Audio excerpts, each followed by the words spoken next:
And so today's going to be a really long streaming day. We're actually probably going to do actually two streams. The first one is doing some Pokemon, and then later in the evening we'll do some Spiral. So before we actually get into the runs, I do wanted to share that on my a couple of days ago, I ended up getting a new PB in the All Battles category. 1 hour, 31 minutes, and 51 seconds. And pretty happy about that. We did that testing out a brand new route that it's already undergone change from for today. We're actually it's going to be something a bit different. Why is my microphone kind of acting a little weird? All right. Anyway, so uh, I did record the whole thing, and we are actually just gonna look back on the run. So for before we kind of get into the nitty gritty, if just in case if this is the first time you guys are watching Pokemon TCG speedruns, welcome first of all. Glad you could make it. The other thing is basically the whole gist of Pokemon TCG is if you never played TCG, it's essentially a card game version of the Pokemon game. You play Pokemons, you evolve the Pokemons and use attacks to try to knock the opponent out. You collect prize cards by knocking the opponent's Pokemon out, and you win by either knocking all of your opponent's Pokemon out or getting all the prize cards required to win that fight. Usually 4 or 6 in boss fights.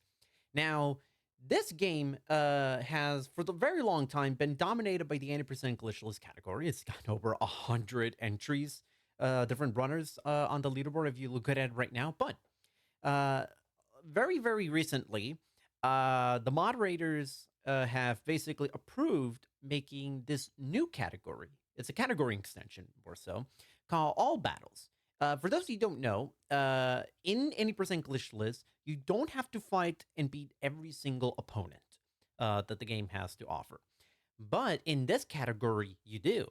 So the challenge is basically trying to figure out how to win like over a dozen new fights. I think it's like 20 total, if I'm not mistaken. And a lot of it comes with a lot of challenges, a lot of research, a lot of figuring things out as you go. With a lot of brand new fights, things do kind of start to get a little bit more interesting as far as knowing what's the deck required to fight some of these new fights that speedrunners before never had to account, and how to sort of make everything work. So it's a long category, a long run, but a lot of people are on the Pokemon TCG speedrunning community are actually starting to kind of have fun with it. Welsh is already doing real good on his runs. Very recently, I think Yadaron got a on his first run 1 hour 51 minutes, which is pretty darn good. Actually, not that far off from when I first did my all battles run, I think like 6 months ago or something like that. And yeah, well, so without further ado, we're just going to hop straight into it. But I did wanted to sort of explain kind of the ins and outs of it. So all battles, before we actually get into it, all battles, to be more specific, required that the game that in order to beat the actual run for it to be a legitimate all battles category, you have to beat the obligatory 8 club masters, I should say, which are this game's version of gym leaders. You have to complete the Pokemon Dome, which is the Elite Four, become the champion, that being the final fight of the run. And in addition, you have to beat all 24 club trainers. So every club in the game has 3 trainers, and you have to beat every single one of them. So if you're keeping count, that's now 37 fights right now already. You have to beat Ronald, your rival, every single possible instance. Because unlike an 80% glitch list where we try to lose on purpose because progress doesn't is not affected by the result of the fight, it's actually slower if you try and beat Ronald. But now, this time, you actually do have to fight Ronald. So it already presents a little bit of an extra challenge. You fight Ronald after 2 medals, after 5 medals, at the Challenge Cup, which is another thing that you also have to do. You have to actually win the Challenge Cup only once, but you do have to win the Challenge Cup. And Now, and not only that, you also have to fight Imakuni, which is the meme roaming boss fight in the entire category, or not category, but more so in the actual game. You only have to fight him once. I know that the thing with Imakuni is you have to beat him 3 times to get his signature card, but you don't have to beat him. The rules doesn't say you have to beat him 3 times. You only got to beat him once, because every single fight that you beat Imakuni, it's the same deck, so nothing actually changes. You're just repeating the same fight 3 times.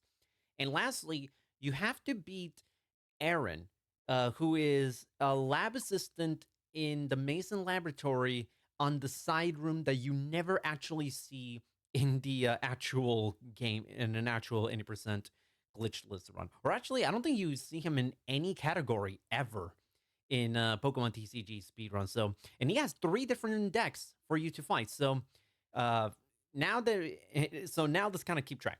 Um, eight masters, 24 club trainers. That's 32. The Pokemon Dome, that's 5 fights. That's 37. You got to fight Ronald twice, 39. Complete the Challenge Cup, that's 42. Fight Aaron 3 times, that's 45. And then Imakuni, that's 46 fights that you have to do. It's not easy, but I think this is a really, really fun category that I'm glad that it's starting to pick up a little bit of steam. So now the final thing I kind of want to mention is the frame rules. So this game is dominated, and the reason why I'm explaining this now before we actually start the run, because once you kind of get the run going, it's really, really fast, really action-packed, high-paced. So I just wanted to kind of establish the ground rules before, or establish some things before we actually get into the run proper.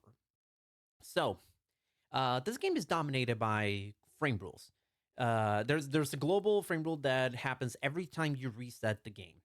And that basically dictates everything from what type of cards your opponent will draw, how they're gonna play, what kind of cards you'll draw, the results of coin flips. Yes, coin flips are technically not random, but for the purposes of us in real time, they are random. But once we find out what the next coin flip result is going to be, it's always going to be that way. We'll get into sort of coin flip manipulation a little bit once we kind of see a moment where we get to experience that. And lastly, the contents of your mail that you get at the start of the game. So at the start of the game, you get a free booster pack.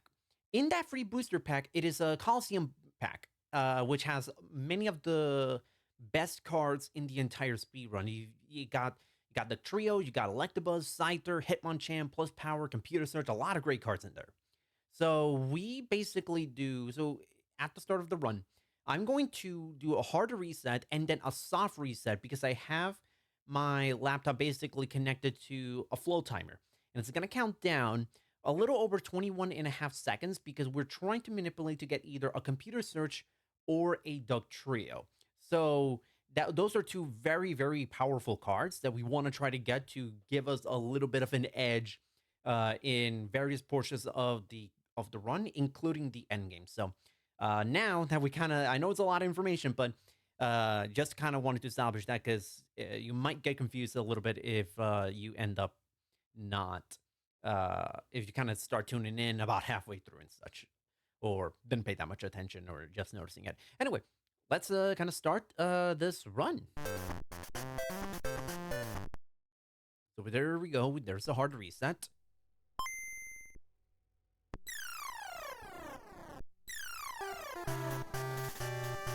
And we should be, there we go. There's the soft reset. So that basically is now counting down. We are waiting till about 20, it's about a little over 21.5 seconds, and we're kind of waiting till there's like 4 seconds left before, because we start the timer right from where we do we start the timer the moment we hit continue from diary. And so we hit it frame perfect, and we get a second Duck Trio. We're doing this on the Bulbasaur deck, because the Bulbasaur deck has a ton of amazing cards that already wins us a lot of fights already. It gives us a Hitmonchan. We already get 1 Duck Trio. We get Plus Power. And we get Electabuzz, which is great for Imakuni and the Water Club.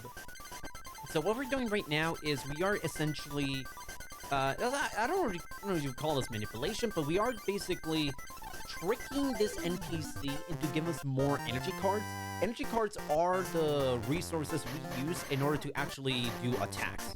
So if we have less than 10 unused energy cards in our possession, then we actually get 60 free energy cards. So we do that just to kind of make the early game a little bit more consistent, and we don't have as many dead cards as before. As you kind of saw, that was Ronald, which is great. You'll encounter him multiple times throughout the run. And the guy that we talked at the end of the last club, Mitch, he's the fighting club leader. We have to talk to him first because we have to beat all 3 of his club trainers in order to fight him. But we can't fight the club trainers until we speak to him first. So that's a bit of a, it's almost like a chicken and egg thing. But now we're going to be encountering the first real difficult fight of the game, Amanda. Amanda is strange because she is a water club trainer, but her ace is Scyther and Wigglytuff. So we want to try to go for a deck with just Hitmonchan, and then basically we try to reset until we ensure we avoid dealing with Scyther. I've gone through that frame of Amanda starting with 3 Jigglypuffs. It is a win. We do actually win that fight, but it's a really long win. So we kind of trying to see if we can aim for something just a little bit better. So we start off with this Poliwag and Jigglypuff. That's good. Really no complaints on that. And so the one thing that we want to try to beat Amanda first, because Amanda can really mess up a run. So a lot of times we kind of do that fight first. If we have to reset, that's fine, because that just means we have to we end up only wasting like 2 minutes at most. We have to reset with Amanda as the first fight. And thankfully we beat her in a little over 90 seconds, which is actually pretty solid in my opinion. Shadows to Pinecone. The reason why we do kind of, some of us start to do a reset with Amanda is because Pinecone was able to do a lot of great research on Amanda and trying to figure out if there are kind of frames, as I mentioned earlier, that global frame that kind of basically establishes a lot about a lot of what the opponent will do throughout the run. And we were able to kind of figure out that there are some frames, if we actually fight Amanda at a certain point from the moment we actually do the soft reset, that we basically ensure a victory. So that is essentially what we are trying to aim for Amanda. Pinecone did a couple of things similar as far as some other fight, but really the real big one, honestly, is trying to go for Amanda, because she is a real big run killer if you're not careful. So after so now we're kind of just getting into the groove of things. Sarah is Amanda's sister. She is, Amanda is one of the hardest fights in the game, and Sarah is actually one of the easiest, mainly because you only need to take 2 prize cards from her in order to win, so you only have to knock out 2 of her Pokemon at most. So this initial portion of the run, much like in Glitchless, we basically are trying to get as many of the Hitmonchan only fights out of the way early, partially because you can start the run with Hitmonchan. Hitmonchan's great, he wins this quite a lot of fights early on, but coincidentally, a lot of the fights that Hitmonchan can win also are fights that give us special booster packs of the Coliseum kind. In this game, there are 4 Coliseum booster packs. We're gonna have to actually reset. This is really annoying. We were about to win until she drew a Machoke and 2 potions. That is really annoying.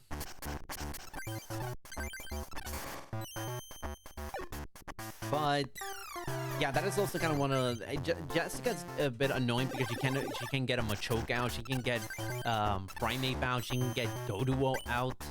Doduo basically means auto reset if we're doing Hitmonchan only, because the thing with Doduo is it resists fighting, and fighting is all Hitmonchan does, and this is really, really annoying. At this point, this almost feels like one of those things where, like, we might as well just reset. Like, why go through all this trouble? But honestly, this was kind of like my, this was gonna be like the last ride. Like, if this fight was actually gonna be a Doduo, I was gonna like reset the run entirely. But that's kind of what we're trying to aim for with all these resets, is get the easy fights going. And what I was saying, is Coliseum booster packs, a lot of these fights, more specifically, you can see Sarah, Jessica, Heather, Michael, Brandon, and Nicholas. On Glitchless, all of these fights can be won with just Hitmonchan. They all give the Coliseum booster packs. So that's why we're doing a lot of these fights early, because we want to try to aim for the big cards that we want to try to use for later in this speedrun.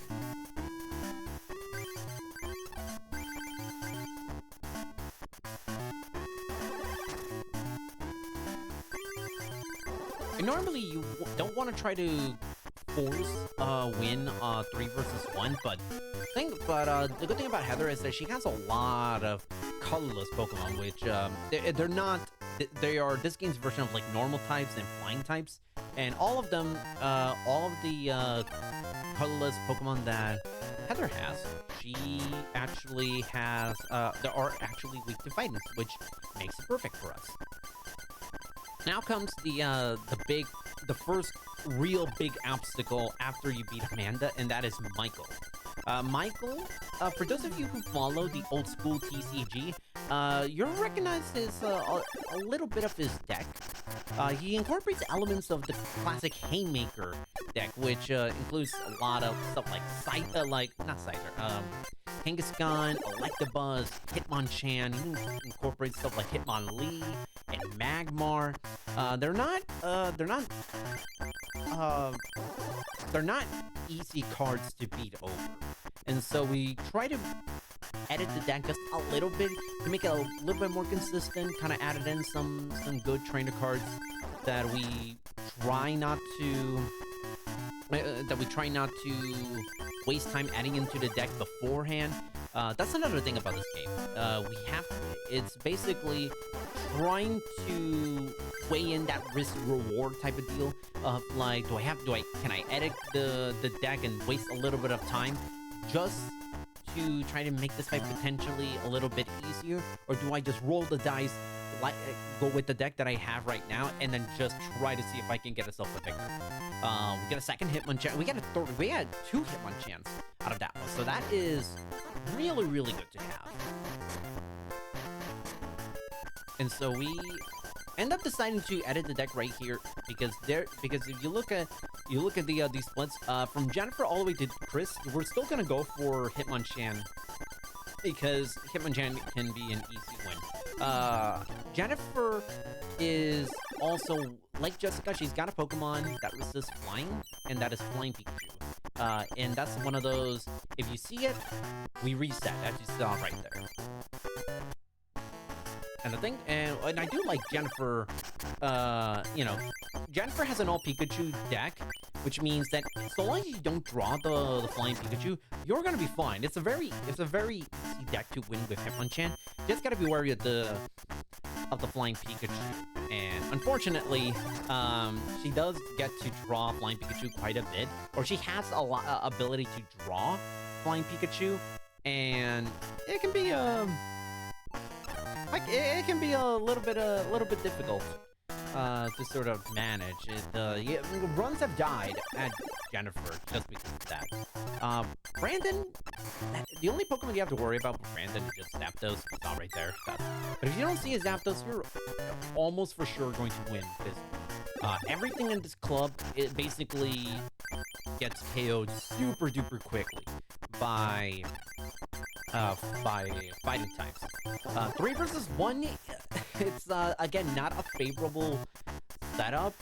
Not so much because of the potential loss, although that could always be in play, but it's mainly because that's not, you don't want to, you do waste a little bit of time having to go through all the fights required to take out all the necessary prize cards. If you go through an entire run aiming to take away all of your opponent's prize cards, it's gonna lead to a slower, not a slow speed run, but a slower run. And we get a Duck Trio. That's our third total Duck Trio, because we got one, but we already get one at the start of the run with the Bulbasaur deck. We manipulated the RNG to give us the second one at the very start. And lastly, we got and we just got a third one right there. 3 Duck Trios is it's usually enough. You can only have a maximum of 4 of each non-energy card in the deck. So 4 Duck Trios is the most you can get, which is, and at the very least, 3 Duck Trios, pretty good. That's, you can survive. That's enough to get a really good time on 3 Duck Trio. 2 Duck Trios is also pretty good, but it's, the problem with, like, only having 2 Duck Trios, or 1, is that you run into the chance that it might not even be in the deck to begin with. Because the prize card pool are cards from your deck. So if you you could end up actually never seeing a card you might want to try to get because it's in the prize pool, which is the unfortunate thing. We kind of glossed things over a little bit, but this is the first actual boss of the game, Isaac. As you kind of see by the music, this kick-ass music. I love the boss music in this game. And that's one of the fun things about all battles, is that you will get to hear a track or two that are really, really memorable in this game, and that you wouldn't otherwise.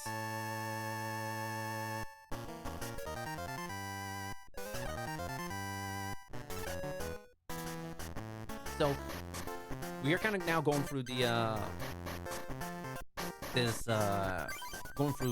final stretch of our Hitmonchan only run. Chris is also the final trainer required to beat before we can actually fight Mitch proper. And Chris is essentially a poor man's version of Michael. He's got a lot of Pokemon similar to Michael, but he's got a lot more colorless types, meaning that a lot of them do go down pretty easy to Hitmonchan. We reset on the Lickitung right there because the issue here is Lickitung can paralyze us. And paralysis is one of the most annoying statuses in the entire game. Mainly because if you don't have a full heal or you don't have a way to switch out a Pokemon or evolve it, you literally can't do anything next turn. Paralysis prevents you from attacking altogether. It's stronger. It's a stronger status move than, say, in the what do you call it? In the RPGs. Because, well, at least with paralysis back then, you in the RPGs, you have a 50-50 chance of your attacking going through. Not so much in this, so we want to try to avoid paralysis as much as possible. And Lickitung is one of the worst offenders of it because 90 HP means that it can survive a special punch from Hitmonchan from full health. It'll only have 10 HP left, but we can still technically knock it out if we had a plus power. Plus power adds an extra 10 damage to our next attack that turn, which would be enough to take out Lickitung, but not enough to actually... But we didn't have it on that first card, so...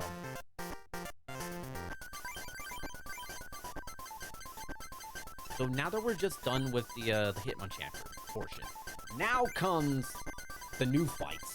So, at least some of them. As I mentioned,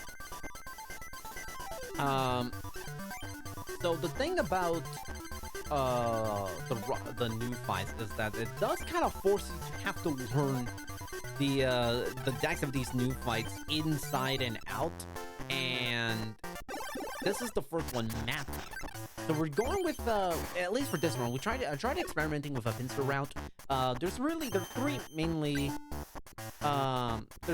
3 fights in the entire game. 3 Pokemon in the entire game that I think would be good for this fight. Pinsir, Nidorino, and Scyther. I wanted to try to see if Pinsir could do it because Pinsir does have high damage potential like Nidorino, but you don't have to try to see if you can get yourself a Nidorino because in order to get a Nidorino, you have to play Nidoran first, so you need 2 cards to get that high damage potential. Pinsir can do it in 1, but the problem here is Pinsir was 60 HP and unable to attack on the first turn because it requires 2 energy cards in order to do so.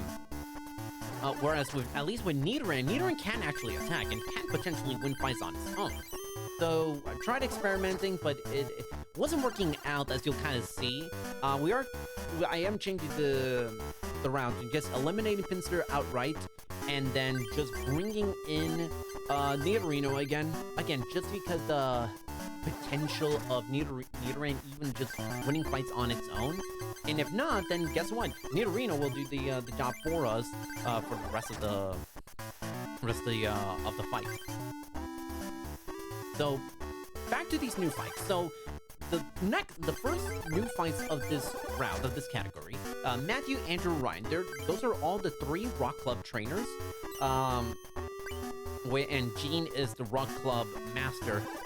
Gene is the only club master in the entire game that you can fight from the very beginning without any restrictions. There's no requirements to actually that you need to meet before you fight Gene.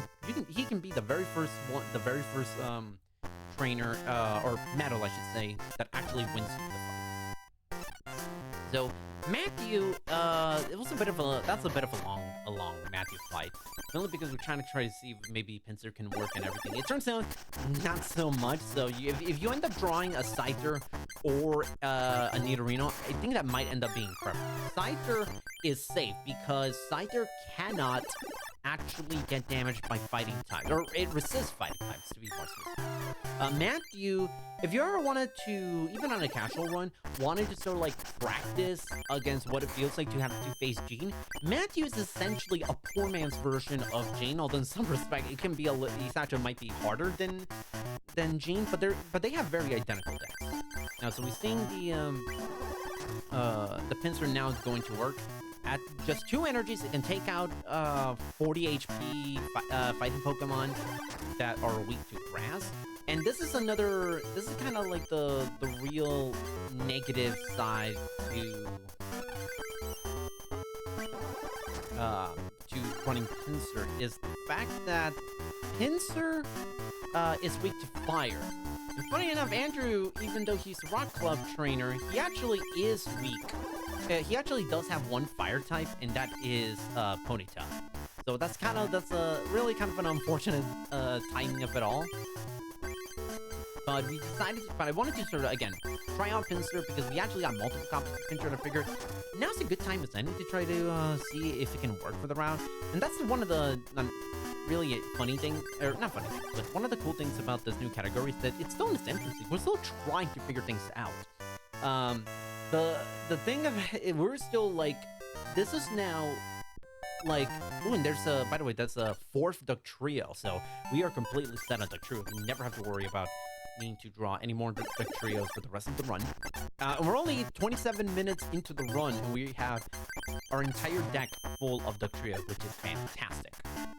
So, the thing about this this category is that it's still in its infancy. We're still learning new things as we go. We're still exploring potential potential rounds, how to explore certain fights. Hey Yadaran, how's it going? JJ's on your first All Battles run at hour 55. Sorry, hour 51. Again, not that far off from when I first did my run. So kudos to you. Hope you had fun running the category. We're just kind of looking back at the PB that I got a couple of days ago, and just kind of added some commentary because it was like it was what do you call it? It was offline, no commentary. So I just wanted to add a little bit of commentary on it. And there is actually a marathon that I do plan on submitting this to. Actually, no, a couple, but I do want to submit All Battles in. And I figure this could be as good a run as any to try to explore that, and sort of add some commentary and sort of explain to people the new category extension that is all battles. So we now beat all the club trainers at the Rock Club, and all that's left is Gene. I think at this, and at that point, I just started to realize, you know what? Pincer's not working out as well as I thought it could. I thought it was cooking. Clearly, I was burning water at that point. I think Nidoran and Nidorino could have actually gone for this stretch a little bit quicker. Lesson learned, which is, again, one of the great things about learning this category is figuring out what works, what doesn't work.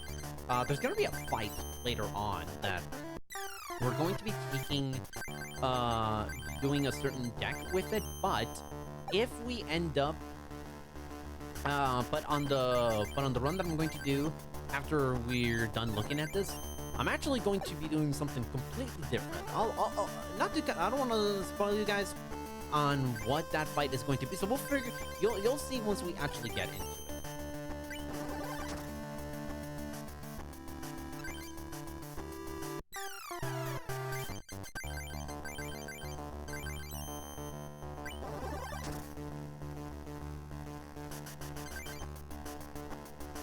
So sorry about that. So, Gene, his whole deal is essentially using, essentially this game's version of Rock, for those of you who've never played this game before. A lot of Rock and Ground type Pokemon. The real big annoying Pokemon that you're trying to sort of avoid having to deal with is Rhyhorn. Rhyhorn has a move called Leer, where the way it works is you flip a coin. If it lands heads, your opponent cannot attack next turn. And we want to try to avoid that because the RNG, for some weird reason, is like strangely... for some really bizarre reason, the RNG, the coin flip, is like strangely weighted. I don't know this for a fact, but it feels like that. Like the coin is weighted in his favor. So basically, we want to try to avoid Rhyhorn, or at the very least, set up to be able to deal with Rhyhorn as soon as possible. And we finally got to deal with Gene. 226 is not terrible. It's not terrible. That's a fight that could easily take 3 minutes. Although there have been occasions where you actually can beat Gene in like a minute or so. Ronald, as I alluded to earlier, Ronald, we're gonna face him a few times. This is the very first one. Ronald, I'm trying to be nice about this. Ronald doesn't exactly know how to play the game. Or rather, doesn't know how to build a deck. It's got a lot of Pokemon that like have no synergy whatsoever. Way too many Pokemon types, meaning that his energies are going to be weirdly split and divided in a way you don't want to try to do that. In a way you don't want to try to do throughout the run, throughout a duel, I should say. And you know, for example, like he's got Lapras, which could be a really good asset to your team, but because you got fighting types and you got fire types, you're really selling yourself short. You're really not giving yourself the best chance to actually win fights, because you need to have consistency in your deck and how you have it set up.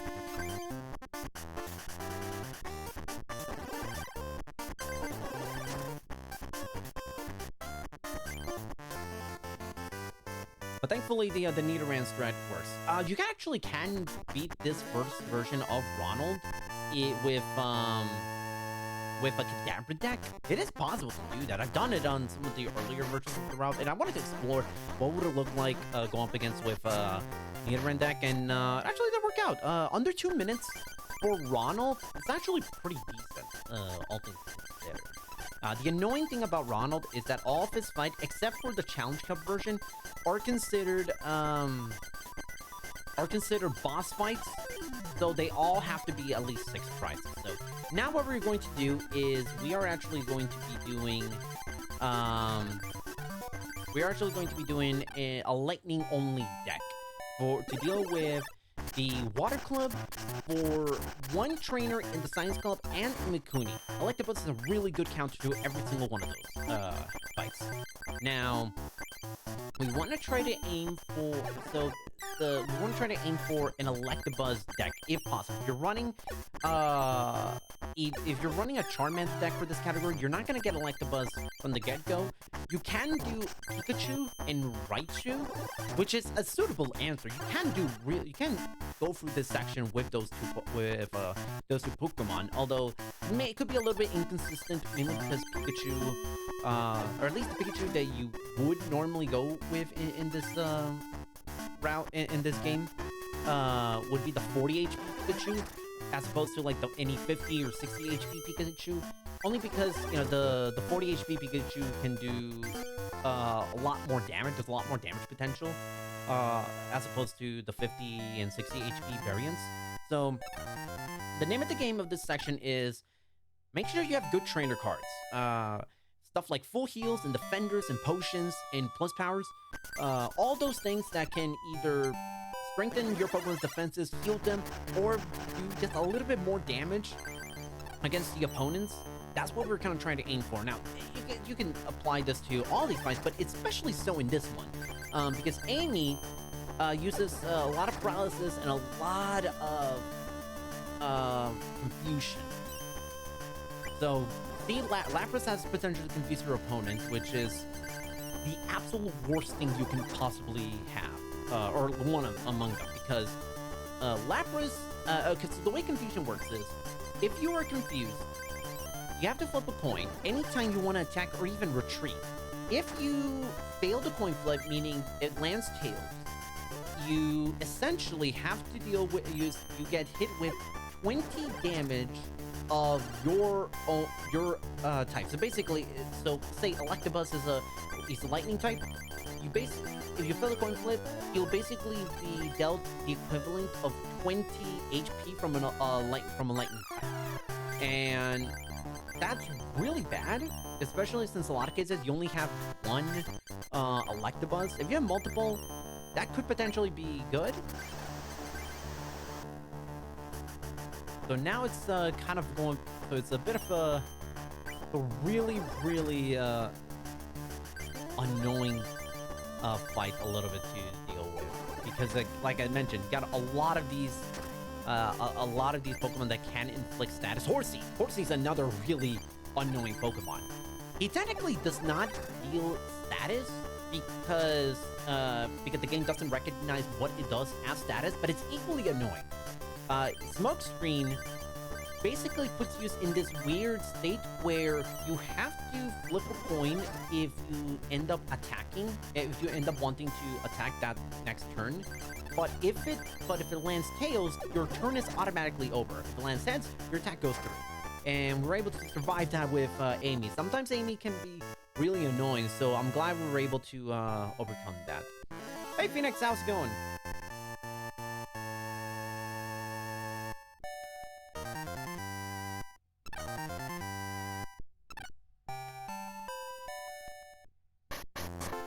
So yeah, so we're just kind of taking a look at the this All Battles PP that I got not too long ago, and just now finishing up on the whatchamacallit, on the Electabuzz section. We beat Joshua and Amy. Now we're going up against Imakuni. So this is Imakuni is essentially the primary the protagonist of the Imakuni % meme category, which is a lot of fun. If you want to try like a really funny speed run, it's the world record's like a little over 3 minutes. I've beaten Imakuni % in under 4 minutes. It's a really funny category. But basically, Electabuzz is kind of what we're trying to aim for, because it does have a lot of Pokemon that is weak to lightning, or at the very least have a lot of Pokemon, have some Pokemon that could potentially get knocked out in one turn. And thankfully, we got a somewhat favorable posing first few turns against Imakuni. And you're gonna see like Electabuzz just blazing through. The cool thing about Imakuni is that if you beat it, every time you beat Imakuni, or more specifically the first or the second time, he gives you one of every single booster pack, which is really, really good. Because you get 40 free cards, and pretty good chance at least one of them is going to be a good card that you're gonna add into your deck. So that's really nice to have. So that's really kind of the whole thing. Look at this funny portrait. You get the Coliseum, you get a Gyarados. That's not super great, but you get Articuno there from I think that was the mystery booster pack. Mystery booster packs are fine. They don't have a ton of great cards, but Articuno is not a bad card, especially for a couple of fights as a backup option. So it's not bad. So it's not a bad option to have. Lastly, we got of our Electabuzz section, we got good old-fashioned Joseph. His whole deal is just flying Pokemon. A lot of flying Pokemon are weak to Electabuzz, and that's what we're kind of gonna go through.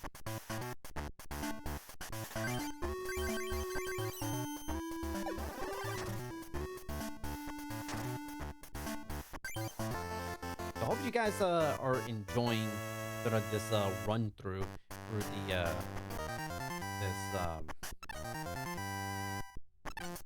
of this category.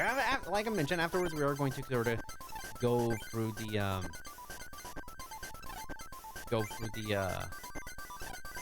a new version of this route that I kind of like not figured out, but kind of like explored a little bit in the immediately afterwards. So now we finally have our third boss fight proper. It's Rick. He is the leader of the Science Club. So his deck is filled with like sciencey type Pokemon: Grimer, Coughing, Mewtwo, Porygon. So that's kind of what we're dealing with. Almost all of his Pokemon are weak to Psychic, so we go through a Kadabra deck. Kadabra is insanely powerful for certain fights of the game because Super Size does 50 damage alone.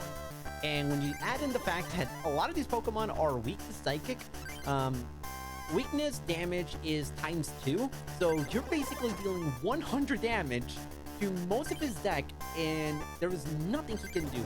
He can even add Defender to stuff like Mewtwo, and it's still not enough. Defender basically takes away 20 damage being dealt to you. That's still not enough. So once you kind of get Kadabra going, it's smooth sailing from then onwards. Okay, this is the fight that I was alluding to earlier. The next one that we're about to do, Robert. Robert has a ghost deck, and some of us have thought, okay, let's kind of keep the ball rolling with having Kadabra, because there's no ghost type in the card game at this point. Instead, what we do is, I apologize, Rick's actually our fourth, not our third.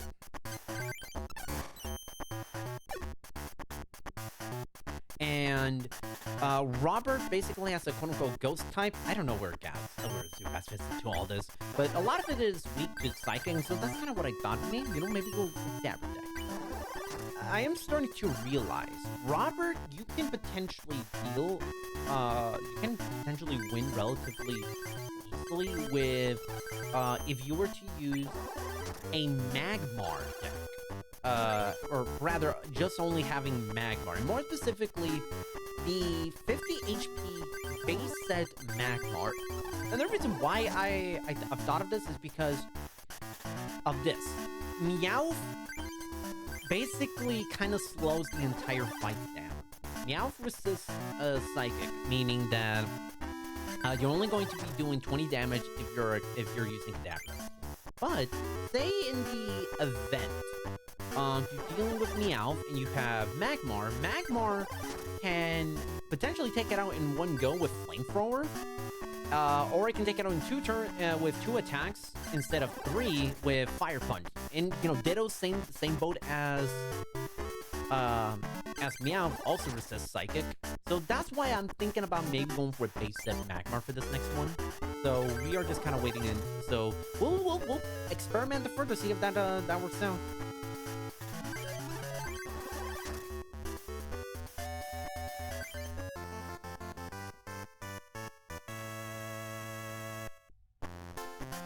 And that ended up being that is a fight that I think if you can get under 2 minutes, Robert, I think that is something that I think would be very much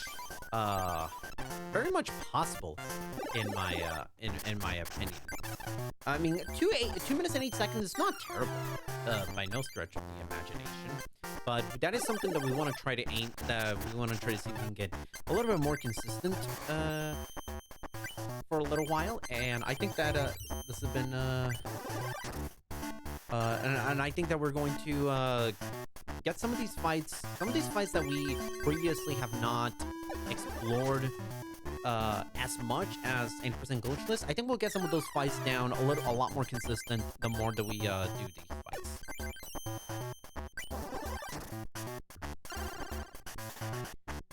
So Brittany is again, well, Brittany is one of those fights that are really annoying in the 80% glitchless category.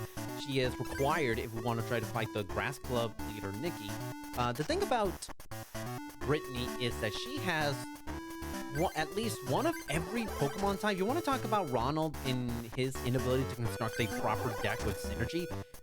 Brittany is probably the worst offender, actually, out of all of them.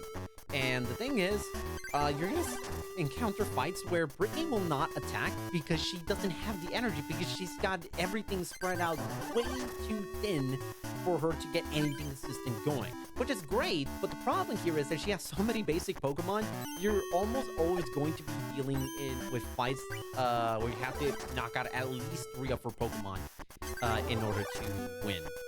So that's basically kind of what we want to try to we're gonna, Kadabra is the strat for here, but sometimes if you have a hard fight against Brittany, or a long fight, that's one of those, like, the way the cookie crumbles type of deal.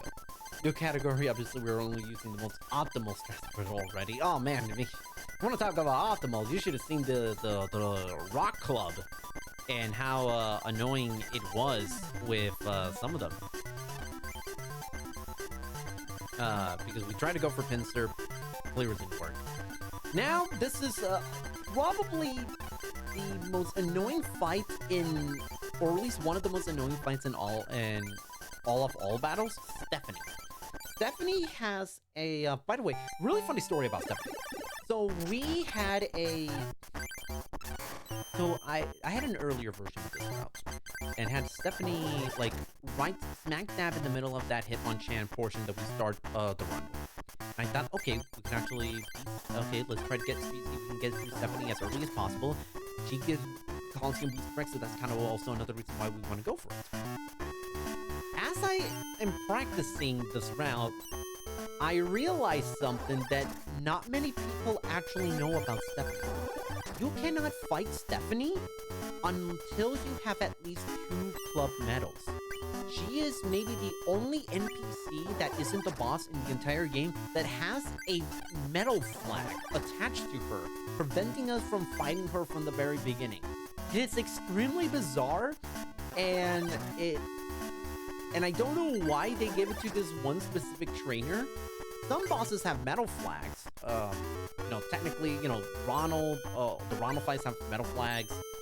Murray has a medal flag. But to get an NPC, give an NPC a medal flag is really resistant. So basically I have to, like, scramble and made a brand new route to kind of put that into consideration. We're kind of going for a Hitmonchan in the trio strat because she does do a lot of damage. She does have a lot of Pokemon that with a lot of high HP, including Pokemon that can, and also Pokemon that can be taken out in 2 hits without much of a worry of getting knocked out using a Hitmonchan. So that's kind of what we kind of are going for, and it works. There's no real true answer to Stephanie because if you can technically go for Abracadabra. Problem is, if she gets Lickitung or Snorlax out, then you're gonna get, if you don't reset, you're in for a really, really long fight. If you use Kadabra Steract, because they both resist Psychic.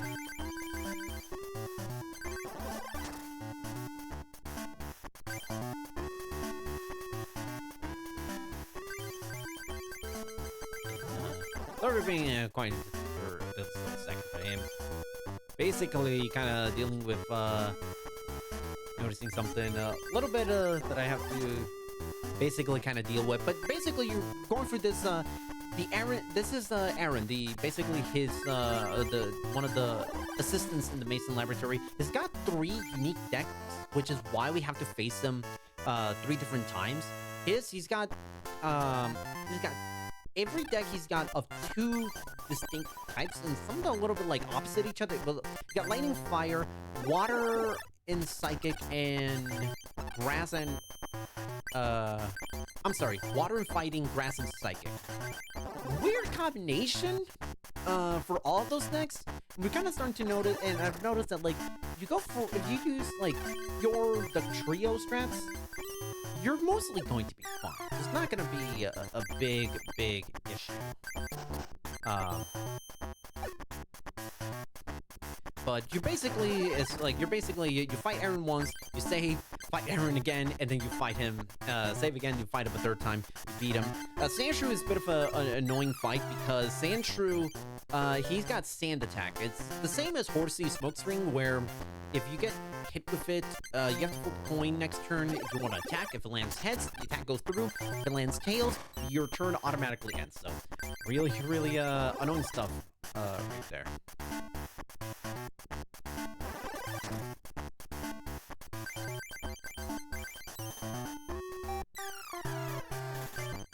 Now we are actually kind of about in the we are actually just about to hit entering the halfway portion. So hope you guys have been kind of enjoying the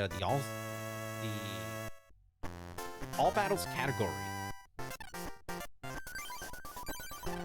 It does take a little bit of effort trying to get through this category, but once you actually do a run, you'll get, at least for me and from the looks of it with a couple of people, this has been a pretty fun category to sort of experience.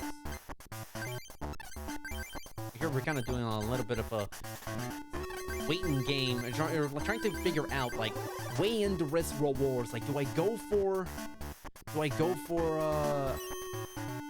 Diglett trying to beat the Tauros, or do I want to go for Hitmonchan, stay a little bit safe? Turns out going to Hitmonchan actually wouldn't have mattered because Tauros was only the 20 damage, so I was worried that he could have done 30, but turns out my fears were unfounded. So now we're gonna keep with the Hitmonchan and the trio deck for our 5th fight. Ken is the leader of the Fire Club. But unfortunately, his deck doesn't have that many fire types. His focus seems to be more on having tanky, colorless types. It's got, like, Chansey and Kangaskhan, and it just kind of stop right there. He's got Jigglypuff. He's gonna evolve into Wigglytuff. Really not exactly telling as not really a big fan of fire types. If he's putting all his Pokemon, and see, he just added another Chansey. Isn't now 4 colorless Pokemon for this Fire Club leader? And believe me, Ken is not the only boss fight that does stuff like this. We're gonna somewhat soon see another boss that is club leader for certain type and doesn't use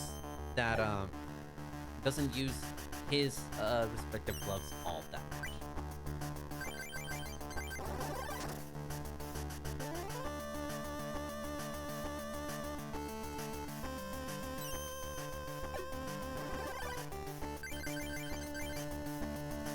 But yeah, so the one thing we want to try to aim for, and you're right, Michio, that's essentially it.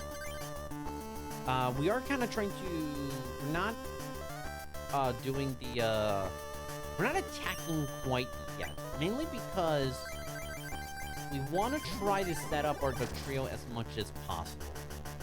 There is a strategy we call AJ strat, and it's basically, it works on the chance more often than not. But the basic principle of AJ strat is, if you try to keep attacking a Pokemon, and your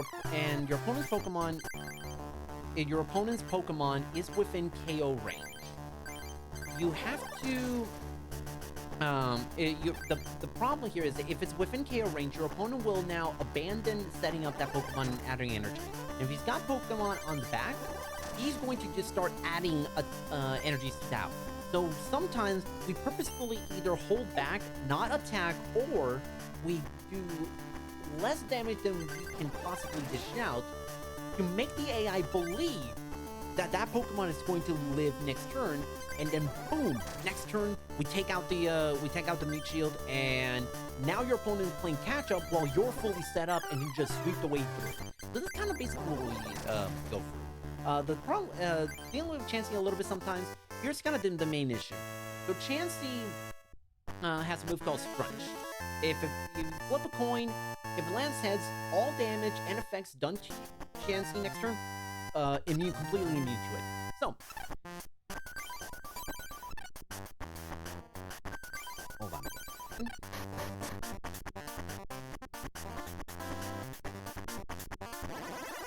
So the way the AJ strat basically works is, with Diglett you do the 10 damage attack twice instead of going 10 and 30 next turn, and then what we do is, on the third turn, we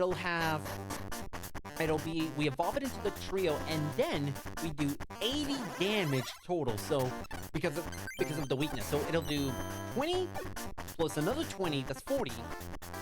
And then we do 80 from when it evolves to the trio, that's 120. We beat it in 3 turns, and the idea is to hopefully not have to deal, have the AI just keep trying to set up the Chansey for Scrunch instead of setting up the back. But I believe, Ken was able to get Scrunch out, so it didn't quite work to perfection, but we still got the trio out. Kind of been a little bit glossing over this Ronald fight, but this is Ronald 2. Ronald is starting to get a little bit better with his deck building. Doduo is quite annoying, in the sense of, hey, there's another fight. There's another Pokemon that resists fighting. And he wastes a lot of time because Fury Attack has him flip 2 coins every single time out. That, never want to have to deal with that. This is one of those fights that, could potentially be really, really awkward to deal with. They had a bit of a brain fart. I thought it was going to do a little bit more damage than I ultimately did. But if you guys have any questions on the all battles, kind of like maybe something to think a little bit, feel free to note in the chat. More than happy to answer any questions regarding the all battles. This is a category we're all starting to learn. Yeah, to kind of keep progressing on a little bit more. Yeah, so that's kind of the so that is the unfortunate part with the chat with some of these new fights, is that because we don't have like a feel for what these fights are going to do, it could potentially translate into like slower fights because we just still don't have as much familiarity. And I think that's kind of one of the fun of it, just preparing and just really making sure that we have get a better understanding and do better fights of these. So that's one thing that we just did, is we basically did something in the game that allows us to essentially figure things out as far as what we get next in our deck. So you saw that we reset the game after using Energy Search. The way Energy Search works is that you have the way the energy search works is you'll be able to search your entire deck for an energy card, but the way the cards are sorted is from top to bottom, the next card you draw to the very bottom of the deck. So you can actually use that to scout out cards, and we saw, okay, got Diglett, Duck Trio, and I got a Bill, allows me to draw 2 cards, so next turn, I'm going to get that Duck Trio, and so that's where we kind of got the, that's why I didn't reset and do anything, and didn't even bother using Energy Search. When we reset, it's actually going, nothing changes as far as the formatting of this. And once you figure it out, you can do with what you want with that information. Okay, so does the challenge cup disappear if you don't do it immediately after the 3rd or 5th medal? No, I believe the way it works is the challenge cup will still be available to do, so long as you don't get another medal. So if you get the 3rd medal, challenge cup opens, and I believe it remains active up until you get the 4th medal. Same with the 5th medal, it remains active up until you get the 6th medal. I'm pretty sure that's how it works. And if I remember correctly, in past incarnations of the run, I believe that's how I did it, because I believe I did Aaron right before doing a challenge cup. So I believe that is.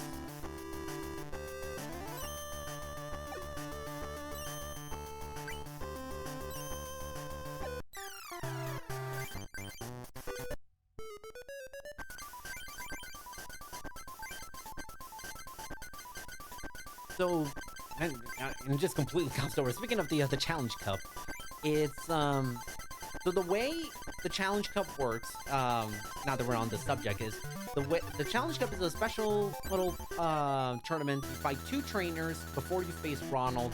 It's funny, all of the fights have the boss music, or rather, the first 2 fights have boss music, even though they're not actual bosses. You'll never encounter an actual boss in there. They're all 4 prize.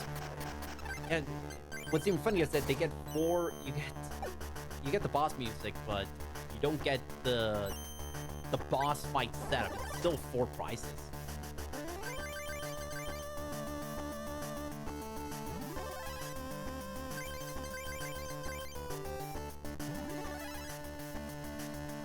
So the way is the challenge cup works.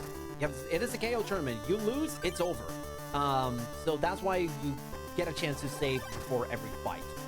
The trainers, up to our current understanding, it's actually random.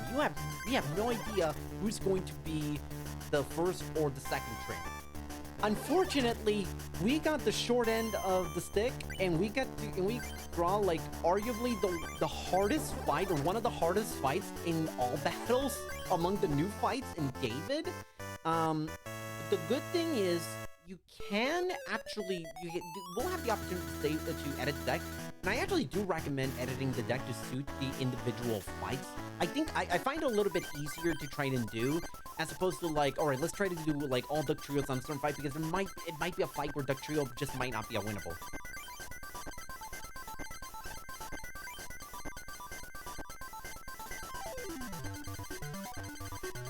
So we go on to Andrew. Andrew was, from what I remember earlier, was one of those Rock Club trainers. And we tried going for Pinsir. That didn't work out so hot, so we learned our lesson. We're gonna go for Nidoran, and basically go through, and we basically try to see if we can win that way. The funny thing is, like, you might get a scenario where you get 2 trainers from the same club, and if it's something like Lightning Club, you get like Brandon and Nicholas, with already a Duck Trio and Hitmonchan deck. Oh man, it's gonna make the challenge cup so much easier.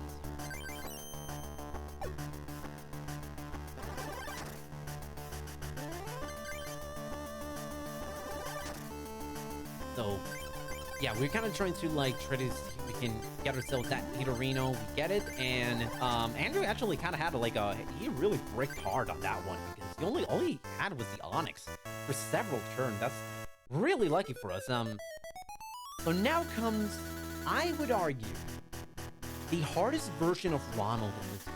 I think this version of Ronald is actually harder from a skill standpoint than the one you fight at the very end as the champion.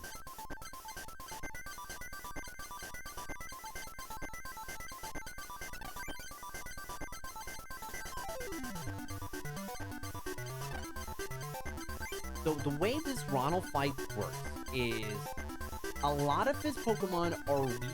Not weak, but they can potentially get knocked out in one move with the trio's Earthquake attack, which is 70 HP. Problem here is we have a Scyther lurking around in that fight, and well, there is a potential of the trio beating over Scyther because you only need 2 Earthquakes to beat Scyther. That's not a fight you want to try to aim for, especially when Scyther requires less setup than the trio to win. But thankfully in this one we didn't see a Scyther. Or at least in this opening set. And he's also got Pokemon like Fossil Magmar. As opposed to base set Magmar, Fossil Magmar has more HP but does less damage. But it's more annoying because he's got 2 attacks. Smokescreen, similar to that same attack I mentioned earlier in the Horsey Smokescreen, it's the same thing. You get hit with it, you automatically have to flip a coin if you want to attack next turn. So now we're gonna see it in action. Foresighter's, yeah. Yeah, it is. Hey, Welsh, how's it going? But yeah, we were just this is the route I did get at the offline a couple of days ago. And it's funny because this is the one Rhino fight where it's actually it's only 4 prize cards, I should say, instead of 6. Oh yeah. Yeah, if those of you who remember what I mentioned about Ken, about using a ton of colorless Pokemon to stall, get ready for round 2. Murray's sister, Ken's sister deck, Murray. Same deal, uses a lot of tanky, colorless Pokemon, not so much on the type that he said supposedly the master of.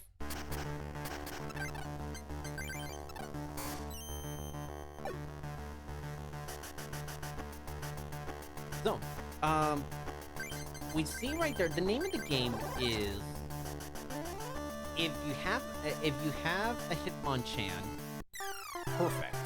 You have almost any way to possibly beat Murray. But if you don't, and Murray brings out the Mr. Mime, it's gonna be real awkward.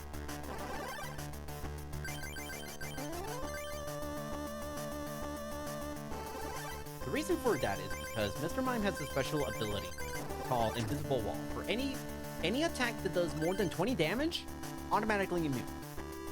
Which is why we bring the Hitmonchan in, because Jab requires only 1 energy, and it does exactly 20 damage, which is perfect. The one negative to it is because Hitmonchan Special Punch does 40 damage, and against the colorless Pokemon, that a lot of them have 90 HP, meaning it could potentially, so you could be doing Special Punch and it'll only do 80 if you don't have a full power cell. And he's got cards like Scoop Up and Pokemon Center, which basically negates all the effort you do on trying to take out that Pokemon. So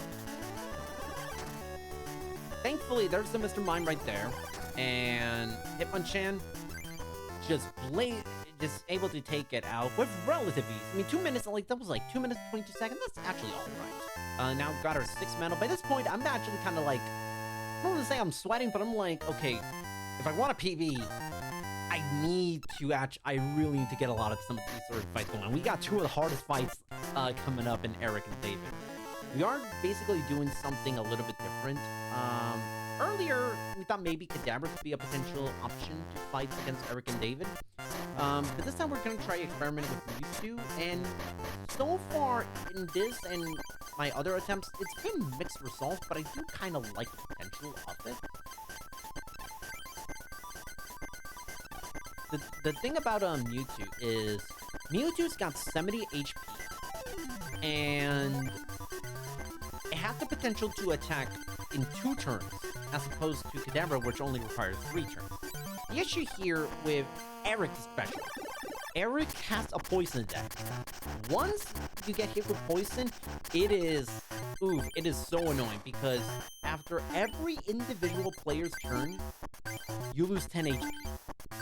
And for basically, for lack of a better term, you basically lose 20 HP for every time it's your turn in between the end of your last turn and the end of Eric's next turn. You're kind of seeing that in play, and he will, I believe, all of his Pokemon have the ability to potentially poison you on turn 1, and we just got like really unlucky with that.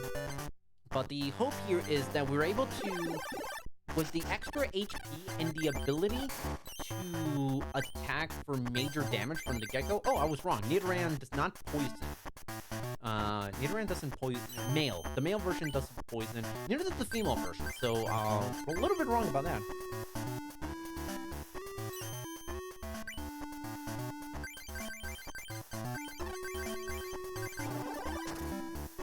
But the hope here is obviously now that we kind of have the head start, we're at full HP, we can just blaze through this and it's not going to be much of an issue.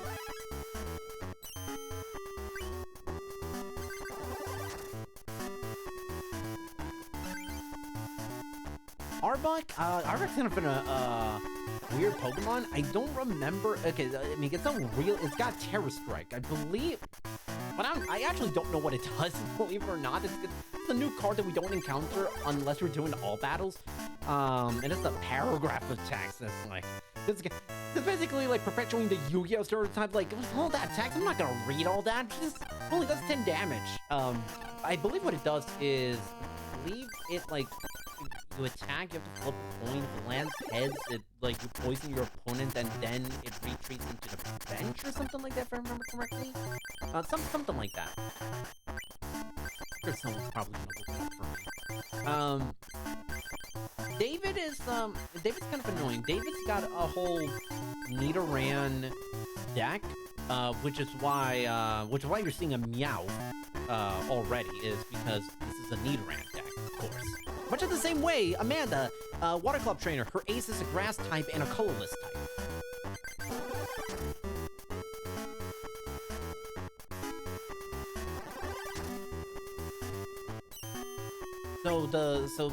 So the one negative about Mewtwo is this Meowth. Because Meowth will do 10 damage. It's gonna do 10 damage. And all I'm gonna do 10 damage. It's gonna take a long time as opposed to at least Kadabra, it'll do 20 damage. It takes 3 turns to actually beat it. 2 turns if you have low plus power. But the good thing is that, like, once you get rid of the Meowth, not really much of a issue to go through the rest of the deck. And I mean, he's got Doduo, but Doduo does not resist Psychic, so you're good at least on that front.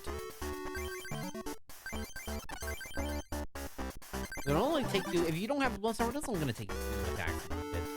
And yeah, I mean, we're going for all that. It's going to ultimately take us like 2 turns to beat Dave, which is not bad. And you see a Farfetch down in the bench. Same deal. Not much of a problem. It's just gonna take 2 turns to beat it. That could have actually been problematic. On 1 turn, there's plus power, so now we deal 50 damage. That could have been problematic because Leak Slap for Farfetch, it can do one thing. Attack once. Ever. The way it works is you flip a coin. If it lands head, it does 30 damage. If it lands tails, it does nothing. The downside to it is you can only use Leak Slap once, I think, per duel. So once you do Leak Slap, I think it's once per every Farfetch. But yeah, that's really downside for like an attack that only will do 30 and can never hit for weakness. Just to say, you'll never be able to do this attack like for the rest of the duel, essentially. Mitch is our 7th, if I'm keeping track correctly, our 7th Club Master. This one's the name of the game is going first and trying to find a way to attack on turn 2 if you're going Mewtwo. Once you do that, unless your opponent gets unless Mitch gets really lucky with setting up the bench, you kind of have this in the bag. I mean, Mewtwo takes out his entire team unopposed. And he's got Pokemon. The only thing you would really have to worry about are stuff like Hitmonchans and Machops doing 20 damage with a plus power. Mankeys are annoying only because they have a Pokemon power that allows you to essentially like peek at your at the prize pool, which honestly doesn't really do much for the purposes of speedrun. It does cost a couple of seconds every time it's done, and I believe you can do peek once per Mankey. It's like for those of you who play Yu-Gi-Oh, I believe what the term is, it's a soft once per turn, not a hard once per turn. So you have multiple Mankeys, you can technically do it twice, as opposed to like you can only use the Pokemon power just once, period.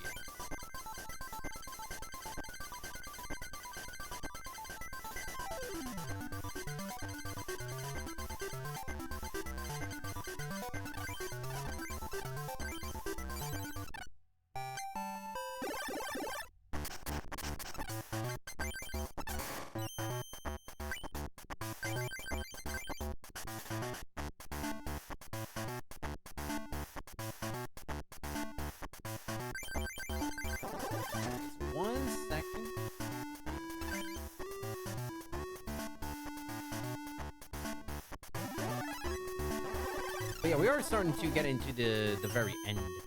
It looks really... Yeah, it is just yeah, he kind of is. He might be like one of the youngest looking traders in this entire game. So it's funny. So it's real funny how like it's just like, oh man, I wanna play, and he just uses one of the most annoying mechanics of the game. Just his entire deck is just sleep, sleep, sleep. Really, really annoying.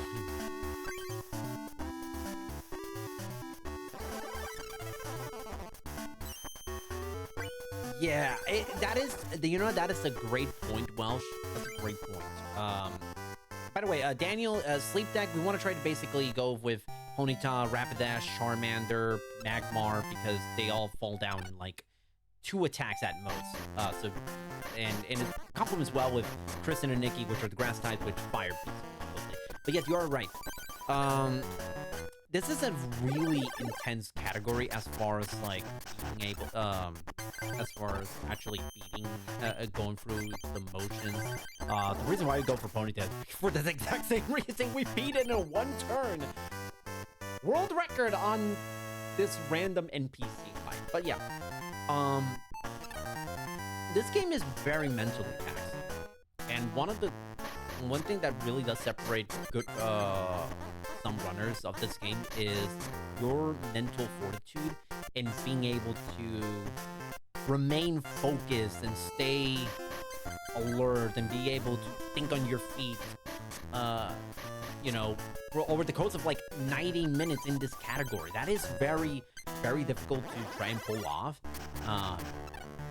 But sometimes what I like to do, and the good thing at the way I routed things, is that at least with some of the later fights, like for example, doing Kristen and Nikki, and then as you'll see afterwards, just doing water, going on water tech, because you go up against the Fire Club trainers, is, you know, it kind of gives you like a little bit more, a little bit of a break in terms of like, okay, I don't have to think too hard. Like, I'm just say, okay, I got my Ponyta, and all I have to do is make a decision, and after every turn, is this a winnable fight? Yes, keep going. No, we'll just kind of go for it. But button mashing for 90 minutes is very, very difficult because we're gonna go through this really quickly. Yeah, no, it is. Yeah, and that's the button matching. Yeah, I think on the last stream I did, it's, you know, my forearm was like getting really tired from mashing A all the time.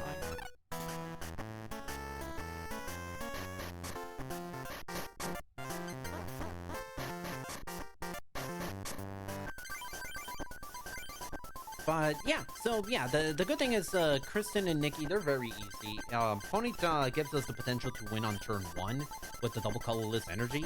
with Kristen and can even win, beat her lead Pokemon with 50 that has either a Bulbasaur or a 50 HP Pokemon with the plus power potentially.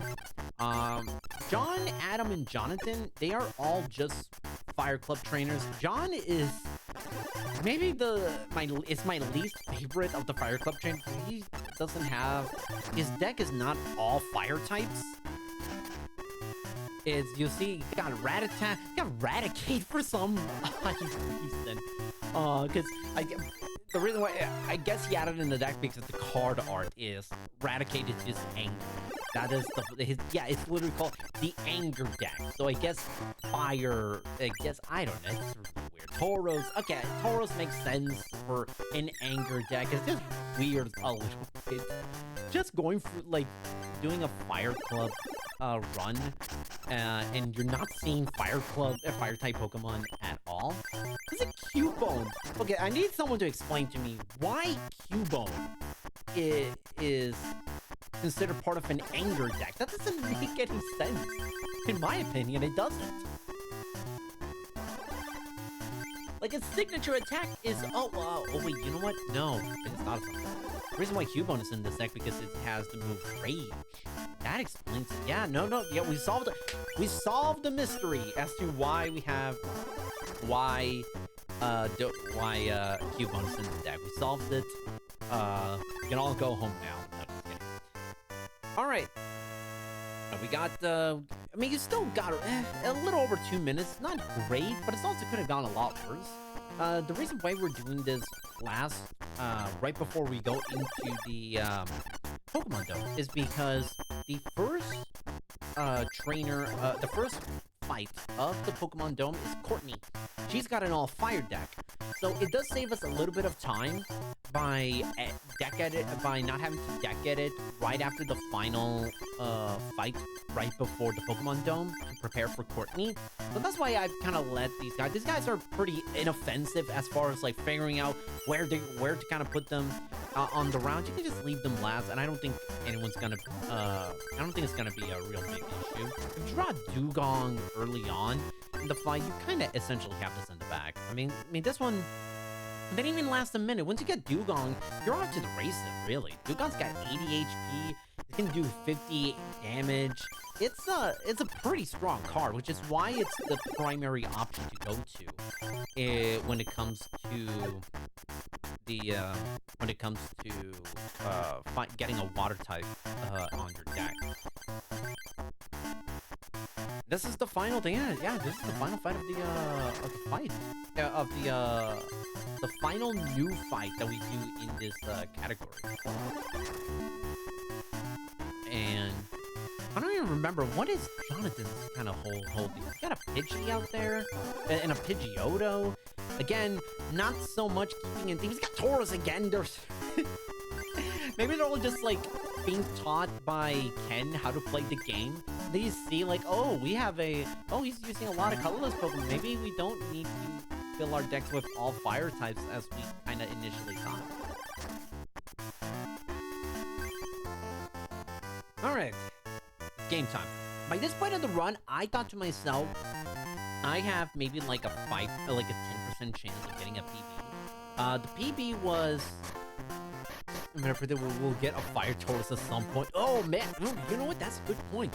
That's a great point. I mean, listen, you can give Tauros fire energy and he'll be able to still attack. That's pretty good thinking on your part. I never not thought of that. So I thought to myself, they have a 10% chance of getting a PB. The PB is 132.42, and I thought, man, it's gonna be real difficult. But the fact that we drew Growlithe to start is really nice because it takes him 2 turns to try to attack, and usually Cordy will try to retreat, so that gives us a little bit of extra wiggle room to try to see if maybe we can try to save ourselves some potential headaches in terms of getting hit.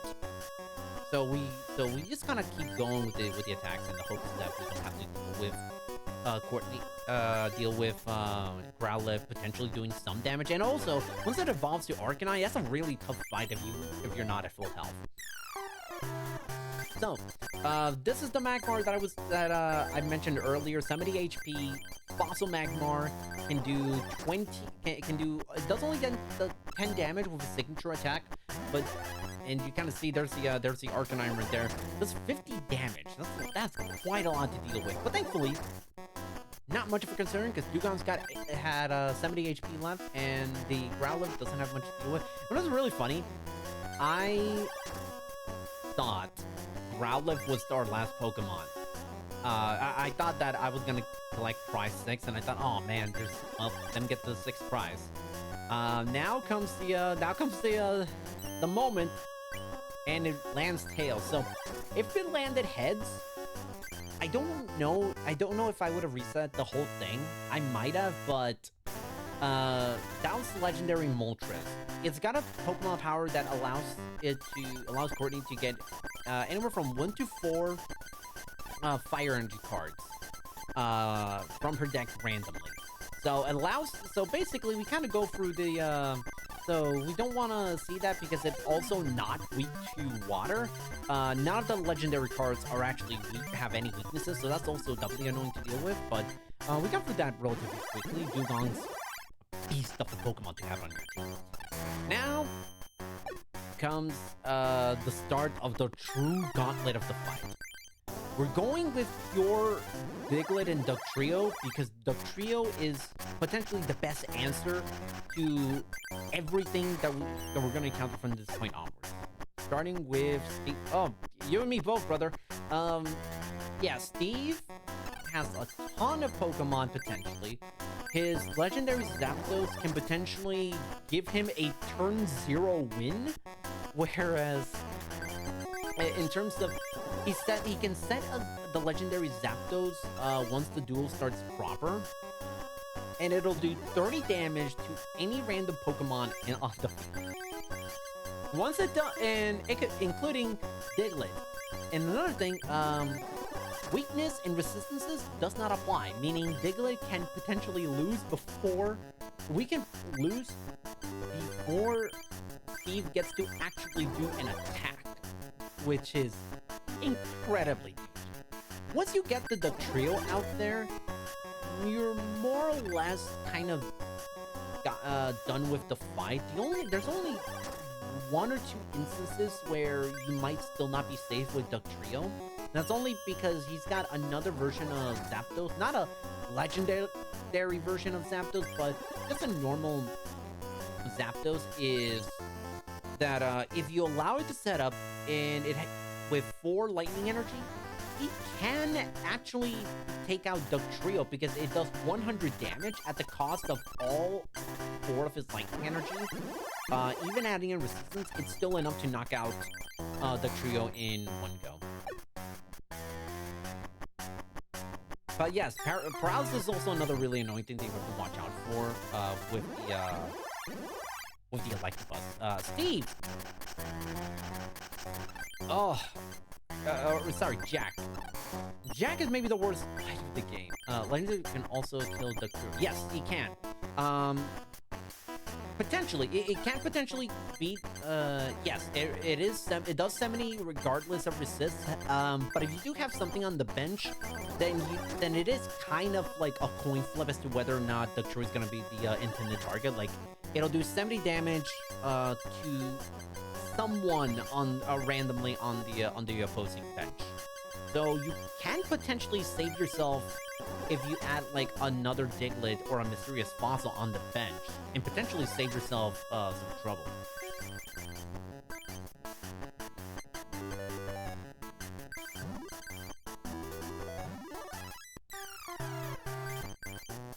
But yeah, the thing with that he can only hit himself with the on play.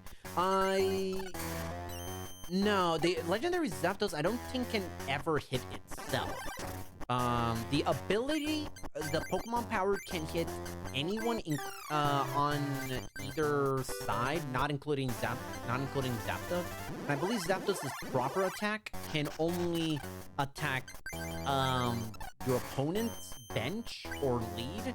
It's just random when that happens. But the thing with Jack, for those who don't know, Jack, he's got Articuno, he's got a water deck. Lapras, Chansey, Dugong, Articuno, all of those Pokemon are extremely problematic on their own. You put them all together, and you put them together on the same deck, with synergy, and you have yourself the hardest fight in the game. This is a fight that can very easily take 4 or 5 minutes alone. If you get anywhere in the 2-minute range on Jack, congratulations, that's a really good Jack, in my opinion. And Jack also, his AI, he actually knows how to properly set up. So, you're gonna see a seal there. And a lot of times when he does that, if he starts setting up more than one energy on a seal that he has on his bench, there's a good chance he's got Dugong already, meaning that you're going to be in a world of hurt if you don't address that immediately. He was already starting to set up the second seal. Didn't have Dugong from the looks of things, or if he did, he just wasn't able to. I don't think he had it ready. What was that? That was 3 minutes and 23 seconds. It's not great, but that could still be. I mean, so many runs have died at this fight alone. So, but at this point, I was kind of thinking, PB's kind of dead. Unless I have a god tier Rod and Ronald.